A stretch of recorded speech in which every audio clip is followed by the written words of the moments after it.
who were the first civilizations to set foot on our planet. Our history is written by the notes of the winners, of their power and influence over the centuries.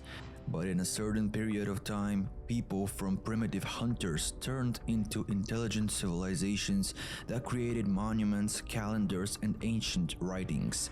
All this has evolved to the present day, and we are the descendants of some relatively intelligent beings. But what if it's not that simple? What if the stories told by ancient civilizations, the tales of gods and angels, of giants and great disasters, were more literal than they first appeared? What if we received ancient knowledge beyond our human understanding? If we look at some of the details, an entirely alternate history of the human race suddenly surfaces, one that completely overturns conventional knowledge and the history we've been taught. This version has mostly been consciously censored, forgotten, or worse, ignored. Until now, welcome to the new episode of Secret Origins.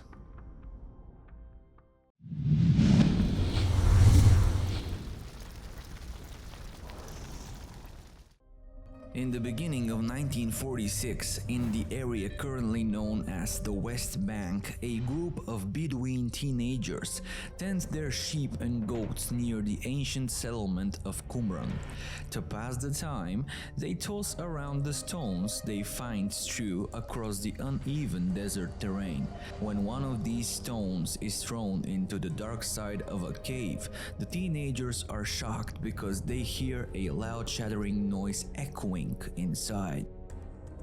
When they decide to follow their curiosity, although slightly scared, they discover a collection of large clay pots. While not realizing it at the time, these teenagers make a historical discovery of great importance. Inside the clay pots are hidden series of ancient scrolls. Subsequently, various archaeologists, historians, and treasure hunters found additional fragments of scrolls in 10 other caves in the area, bringing the total number of manuscripts found to almost 900. These manuscripts became known to the masses as the Dead Sea Scrolls. Strangely, among these manuscripts, there are large portions of a mysterious, non-canonical religious text long forgotten by human civilization, or so they thought. In our days, this text is known as the Book of Enoch. In its entirety, the Book of Enoch consists of 5 books: the Book of Watchers, the Book of Parables, the Astronomical Book, the Book of Dream Visions, and the Epistles of Enoch, containing about 100 chapters altogether. These chapters tell the story of the 7th patriarch in the book of Genesis, Enoch, the father of Methuselah and the grandfather of Noah, the same Noah we know from the Bible. However, this is not the biblical story of Noah's Ark.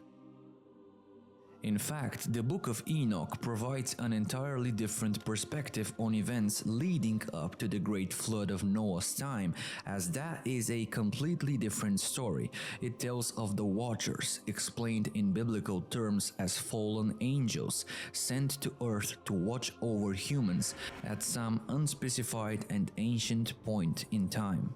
According to one of the earliest legends related to Enoch, he is the founder of the knowledge of astronomy and he's responsible for the compilation of the solar calendar. The Bene Elohim, or the sons of God or gods, number several hundreds. They are said to descend on earth at Mount Harmon. It was a sacred place for both the Canaanites and the Jews who invaded their lands. In later times, sanctuaries of the gods Baal, Zeus, Helios, Pan, and the goddess Astarte were built on its slopes. And the term watcher is used to describe one who watches, those who watch, those who are awake, or those who are not asleep. These names reflect the unique relationship between the Watchers and the human race since ancient times. Over time, however, they abandoned their role as observers and began to have sexual contact with some of the humans, mostly women, and began to create what we know now as hybrids or crossbreds. The Book of Enoch tells of the Nephilim, the children born through this very crossbreeding between the Watchers and the humans. The Nephilim are described as giants and savages who threatened and plundered mankind, or, to put it in another words, supernatural man-eating giants. Angered by what the Watchers had done, those described in the book as mighty gods sent the Watchers to an underground prison deep within the bowels of earth. Enoch became the mediator between the gods and the imprisoned Watchers. This further provokes the wrath of Yahweh, and according to the Bible, the consequence of this mingling between the fallen and the mortals leads to the creation of half-angelic, half-human offspring.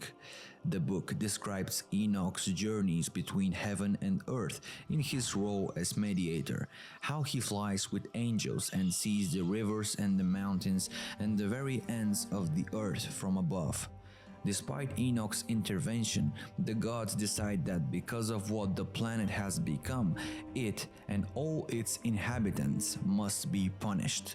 Of course, the punishment is a great flood. This flood destroys the Nephilim and leaves the Watchers in their prison. Before that, however, Enoch has been taken to heaven in a chariot of fire. This is not the only place in the biblical canon in which the Nephilim appear. The Israelites visited a land inhabited by Nephilim who were so large that they made the Israelites look like locusts. Of course, many things in the Bible were seen in modern times as allegorical, and this is more of a philosophical myth than a historical record.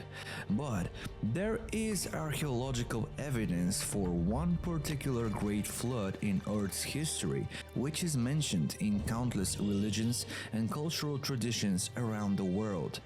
Did creatures like the Nephilim really exist? Many people say that it is just fiction and there is no evidence. But what if there is? In fact, there are numerous stories about giants in human history. The well-known traveler and explorer Marco Polo once wrote of a race of giants in Zanzibar who were so strong that they could carry as much as 4 ordinary men, while the people of modern Tangier, Morocco, once claimed that the founder of their city was a giant named Antaeus. According to an Irish myth, the so-called the Giant's Causeway on the northeast coast of Ireland, an astonishing 40,000 interlocking rock columns, was built by the Irish giant Finn McCool to cross the sea to Scotland and fight another giant. Apart from Norse legends, ancient Greek mythology is full of stories about giants. Perhaps if giants really existed, as records from countless cultures suggest, then the Book of Enoch begins to look less and less metaphorical and allegorical, less like a fantasy myth and more like a manuscript based on actual history. The idea of semi-divine heroes was born from ancient myths about alliances between gods and mortals. The poet and writer Pindar described the heroes of the past as a race between gods and men. Additional references allude to experiments that led to the creation of monsters by crossing animals of different and unrelated species. In modern theosophical occultism, there are legends of lost Atlantis, where it is claimed that its scientists bred half-human, half-animal hybrids as the slave race.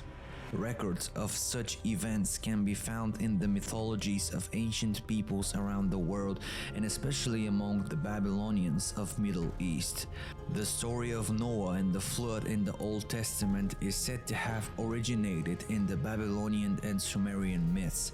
It is known that around 10,000 BC, there appears to have been a catastrophic event that transformed early humanity.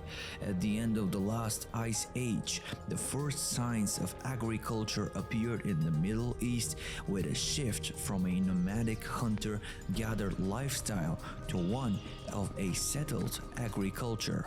It is interesting to note that for centuries, the Book of Enoch has been an important part of Christian and Jewish religious traditions. Many of these religious sects accepted the book as scripture. Furthermore, some even suggest that the Book of Enoch was the inspiration for the Book of Genesis, due to their many parallels and overlapping stories. Therefore, the question that arises is, what has happened? Why the Book of Enoch is not part of the Bible, and why does this question sound so unimportant nowadays? In attempt to answer this question, we will go back to the early centuries after the physical death of Christ, far from the 39 canons of the Old Testament and the 27 New Testament books that we today know as the Bible. Originally, there were many Gospels and religious texts that made up the broad spectrum of the Christian tradition. As the Christians started spreading after the death of Jesus, the growing Christian church gradually began to choose which texts would be read and followed, which texts would be considered divinely inspired. The church needed unity, and to create it, the establishment of an official canon was required. In Dan Brown's book Da Vinci Code, this canonization is remembered as something rather nefarious that happened at the First Council of Nicaea in the 4th century. According to the book, it was there that Emperor Constantine and the others high-ranking church authorities, led by their own secrets and desires, shaped official Christian canon. Unfortunately, this is not historically accurate. The Council of Nicaea did not send the official Christian canon, but let's not blame Dan Brown. The famous philosopher Voltaire also made a similar claim in the 18th century. Although the story is not factually accurate, it is accurate in a sense. Why? The high-ranking members of the church are certainly there, choosing what is included in the official biblical canon. They argue among themselves, portray their opponents as heretics, and almost certainly seek to expand their own power. However, all this did not happen at one particular council, but rather it was a long process that continued between the 1st and the 4th century. When the process was completed and the Bible was officially compiled, the Book of Enoch was not included. But how could something as meaningful and powerful as the Book of Enoch have been left out? Didn't they know about it? In the search for answers, one can examine other Gospels that were also censored from the final version. For example, the Gospel of Peter, a fragment of which was found in Egypt in 1886, which tells the long-missing story of the reborn Jesus leaving his tomb, and includes 2 giant angels and a floating cross that says, "And they heard a voice from heaven, saying, 'You have preached to those who sleep.' And an answer was heard from the cross, 'Yes.'" Or consider the Gospel of Mary, that notorious script in which Mary Magdalene is listed not only as one of Jesus' disciples, but as his beloved, perhaps even his wife. In this Gospel, Peter asks why he and the other disciples should listen to Mary, a woman to which Matthew replies, "If the Savior has made her worthy, who are you indeed to reject her? Certainly the Savior knows her well, that's why he loved her more than us." Although censored, even forgotten by many, the Book of Enoch never truly disappeared. There is something deeper behind it and its incredible stories, something that goes beyond the familiar and ordinary, regardless of whether it is a part of the Christian canon or not. The ancient Greeks believed that Enoch and the god of wisdom, Hermes, were the same person. But who was he? In legends of the Jews of antiquity, Enoch is king over men who reigned exactly 243 years. He was overflowing with wisdom and the whole world consulted him. According to the ancient Egyptians, Enoch was the builder of the Great Pyramid, writes the geographer and historian Taghi ad-Din Ahmad in his work Hittat. He notes that Enoch was known among the peoples under 4 different names: Saurit, Hermes, Idris, and Enoch. For the Arabs, Idris means sage or forefather, and for Jewish as well as Christian theology, Enoch is the 7th of the 10 forefathers, one of the patriarchs. Before the flood, Enoch was the father of Methuselah, who nevertheless lived to the biblical age of 969. In the Old Testament, in the book of Genesis, Enoch is mentioned with as many as 5 sentences. There we also read, "And Enoch walked after God and disappeared because God took him." Just like that, he suddenly disappears.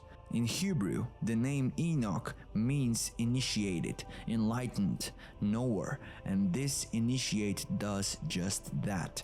He makes sure that his knowledge does not disappear without a trace. The examples could go on, and so it is fair to ask why Enoch, regardless of his name, continues to appear in the traditions of almost all ancient civilizations. The answer may be found much further back than the Greeks, the Egyptians, or even the Babylonians, perhaps even beyond the time of ancient Sumer. According to Sumerian texts, the earth was visited by a group of supernatural beings sometime in the distant past. These visitors are described in Sumerian tradition in a way that is eerily similar to the descriptions of the Watchers in the Book of Enoch.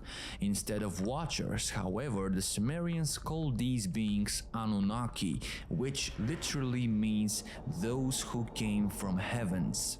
They were perceived as gods to the Sumerians, and according to modern thinkers such as Zechariah Sitchin and Erin von Däniken, they are an ancient race of extraterrestrial beings who came to Earth. Interestingly, the Sumerian texts tell stories of the Anunnaki who, like the Watchers, began to interbreed with human beings. In this process, a hybrid race with entirely new species, known as the Nephilim, was created.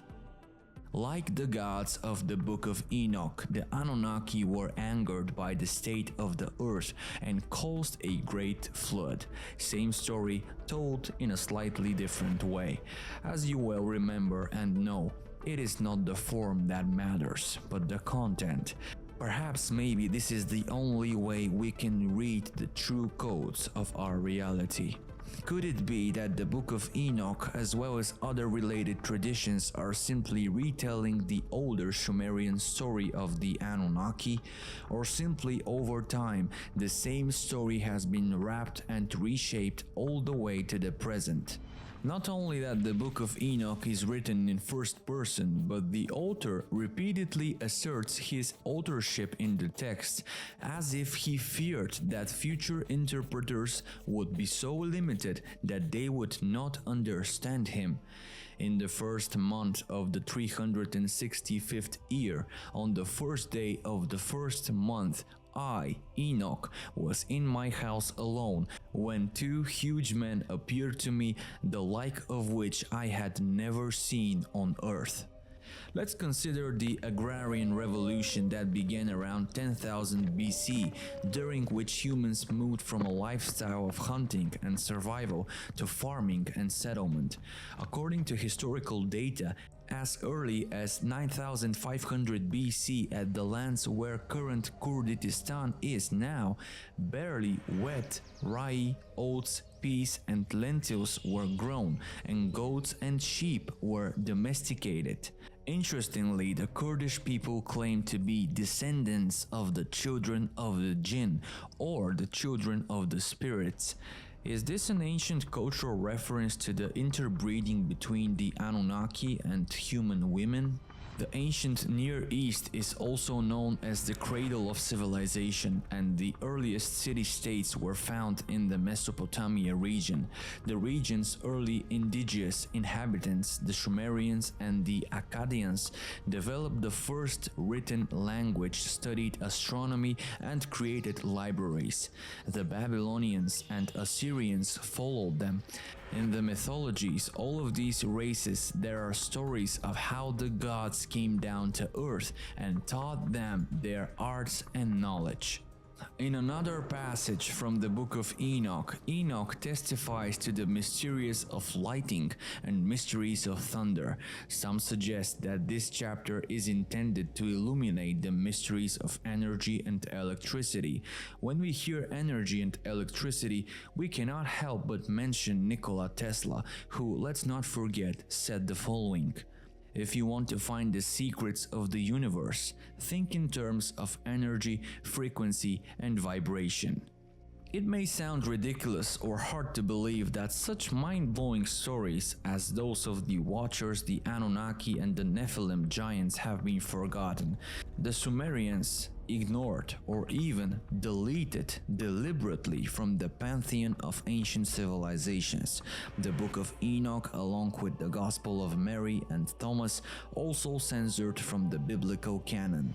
However, given the way these stories fundamentally change our understanding of human history by presenting a new or well-forgotten old perspective on who we really are, their exclusion is perhaps no surprise at all. But these stories have not been completely erased. If we look at one of the most famous stories known to mankind, the one about Adam, Eve, and the Garden of Eden, if we read the text not literally nor philosophically, but as an allegory, metaphorically, God creates Adam to watch over the earth, just as the gods sent the Watchers to do so in the Book of Enoch. From Adam's rib, God created Eve. Adam and Eve reproduced, representing the crossbreeding between the Watchers and human women. Adam and Eve were said to be able to eat anything they wanted in the Garden of Eden, except for the fruit from the Tree of Knowledge. Of course, they tried the forbidden fruit from the Tree of Knowledge, which symbolizes the Watchers who bring advanced technology and knowledge to human beings who may not have been mentally developed enough to handle it on their own. When the two taste the forbidden fruit from the tree of knowledge of good and evil in the Garden of Heaven, they are said to become aware of each other. Their first realization is that their physical cloaks of flesh are bare. They rush to cover their genitals because they have realized the so-called serpent power or kundalini, which can be educated through intercourse and non-reproductive sexual acts. They tasted from the tree of life, which initiates the cycle of birth, life, death, and rebirth, and of the human souls incarnating into physical form. By reading the story of Adam and Eve in this way, it is easy to see the parallels between the story itself, the Book of Enoch, and other ancient writings. And maybe that was exactly the goal. Perhaps those who wrote the story of Adam and Eve were simply retelling the stories in the Book of Enoch in their own way, retelling the Sumerian story of the Anunnaki like so many other religions and cultures, inserting this important part of human history allegorically into their own religious canon, so that these ancient records may continue to exist through time, and though in a different form, be reminded of us so that we may one day remember our own history, not by the human way, but by the cosmic human lifeline. What is human history? Is it what we know from officially approved history books, or is it something deeper, something more incredible, something forgotten? Maybe the answers have been in front of our eyes all this time. We bow before you and thank you for watching. Until we meet again.